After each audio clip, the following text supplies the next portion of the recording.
save 15% or more on car insurance, you switch to Geico. It's what you do. What would you rather have? 4 large crispy slices of deep dish pepperoni pizza, or 10 pieces of delicious Italian cheese bread with crazy sauce? Now you can have both.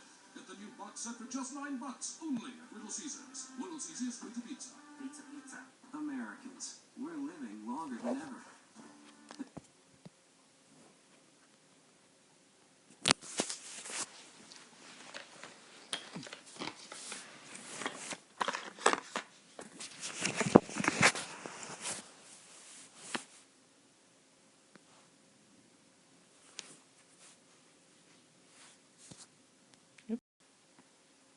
Okay, so we're going to start section 1.1 today, and we're going to try this together.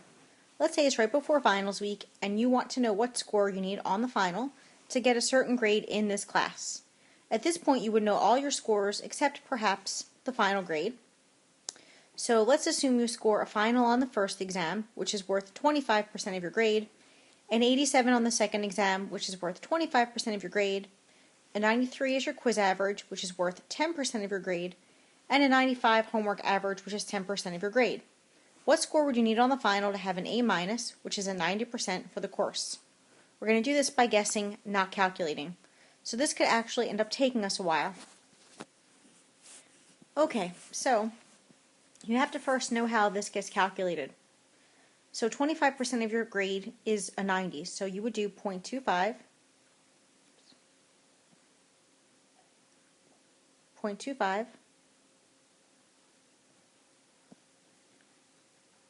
times 90, 87 on exam 2, which is worth another 25% of the grade,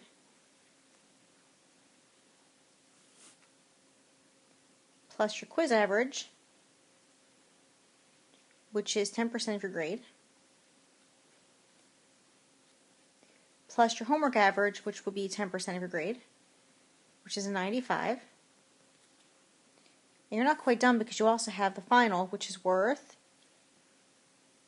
I think it's worth 30% of your grade. And we don't know what the final is. And you want this to total up to 90%, which is 0.9. Okay, sorry, I'm zooming in too much. Okay, so now we're going to try to guess what that final grade would have to be to get an average of a 90. So we'll have to calculate these other items in here. So 25% of 90 is 22.5. 25% times 87 is 21.75 points. 0.1 times 93 is 9.3 points. 10% of 95 is 9.5 points. And 0.3 times the final, well, I guess this actually should add up to 90 points, not 0.90. So forgive me for the 0.9 there.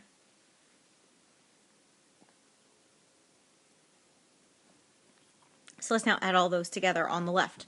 So 22.5 plus 21.75 plus 9.3 plus 9.5. So this person has 63.05 points before the final. So now the question is, can we guess what grade you would need to get on the final in order to get 90 for the total course? So if you got a 100, that would add 30 points to the grade, right? 30% of 100 is 30 points. So that would give the student a 93.05 average. So I guess really you would need something lower than 100. Let's see what happens if the final is a 90.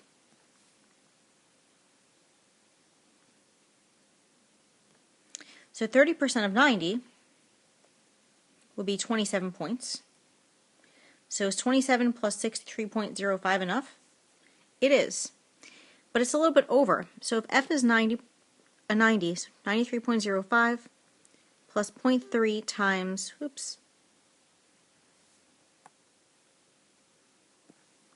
times 90 actually equals 90.05. So if the person got an 89, would that be enough? Let's find out. 0.3 times 89 is 26.7 points. So 63.05 plus 26.7, does this equal at least a 90?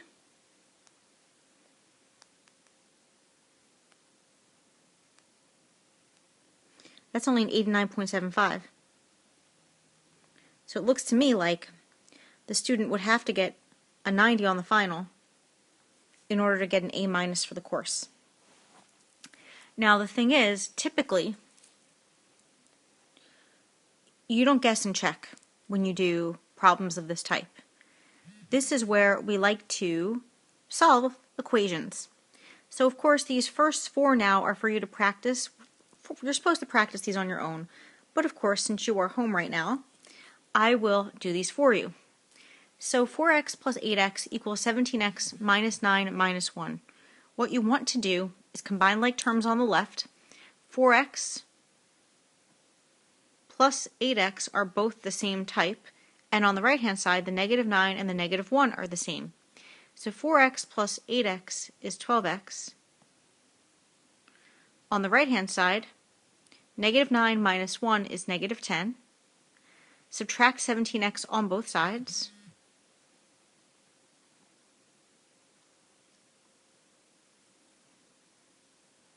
I'm having problems writing. We have that negative 5x equals negative 10. Divide both sides by negative 5 now to get x completely alone. As I'm sure you learned once upon a time, that's called isolating the variable.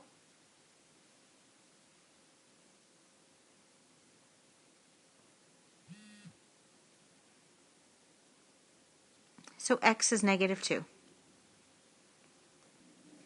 So then continuing on to the next example, 5p plus 4 times the quantity 3 minus 2p equals 2 plus p minus 10. Same idea. You have to simplify here on the left by first distributing this 4, and then on the right hand side combining the 2 and the negative 10.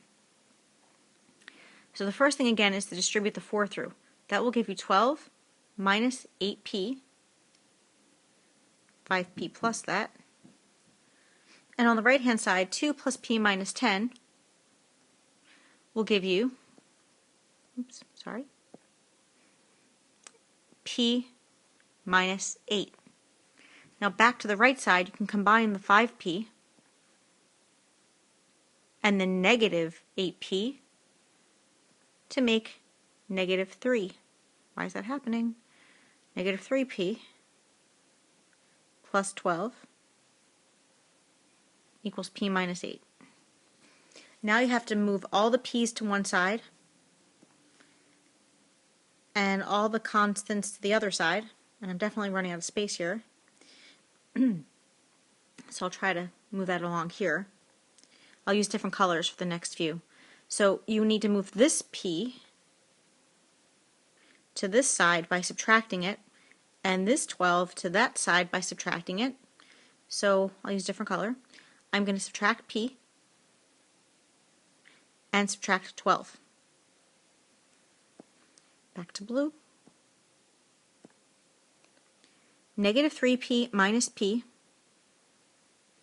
is negative 4p. The 12's cancel. The p's cancel.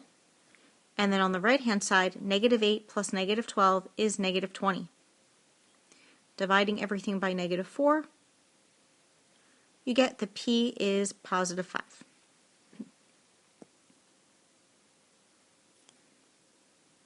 Looking at this next example, 2p over 7 minus p over 2 is equal to negative 3.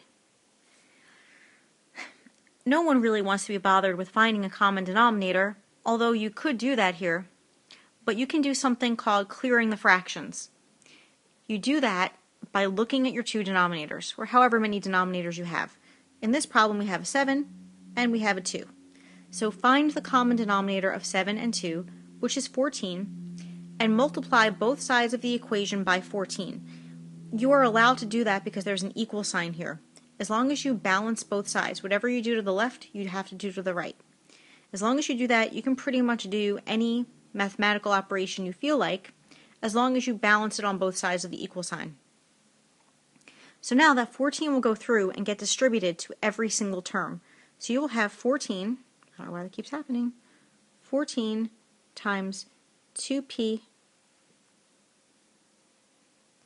that doesn't look very well written, that does not look like 2p, because that keeps moving and I don't know why, over 7 minus 14 times p over 2 is equal to 14 times negative 3. I'm definitely going to run out of space for number 4. That'll have to get moved down further, I guess. So here, back on the left side, the 14 and the 7, they'll cancel. That's the whole reason why we are multiplying by 14. 7 goes into 7 once, 7 goes into 14 twice. So then 2 times 2p gives you 4p. I don't know where I'm going to fit this. 4p. And then here 14 times p over 2. Again, 2 goes into 2 once, 2 goes into 14 7 times. Once, 7. Oops. I don't know what just happened. So then 7 times p is 7p. And on the right hand side, 14 times negative 3 is negative 42. 4p minus 7p gives negative 3p equal to negative 42. And then dividing by 3 should bring us, I think, back to 14. So p equals positive 14 because we divided both sides by negative 3. Number 4 is pretty much exactly the same. Look at the denominators again. 2, 4, and 2. What is the common denominator amongst all of them? The answer is 4. So we will multiply everything by the number 4 to clear the fractions. And I'm going to actually explicitly do it out. So it's 4 times k plus 1 over 2 plus 4 times k plus 3 over 4 equals 4 times 1/2. It's bleeding into that.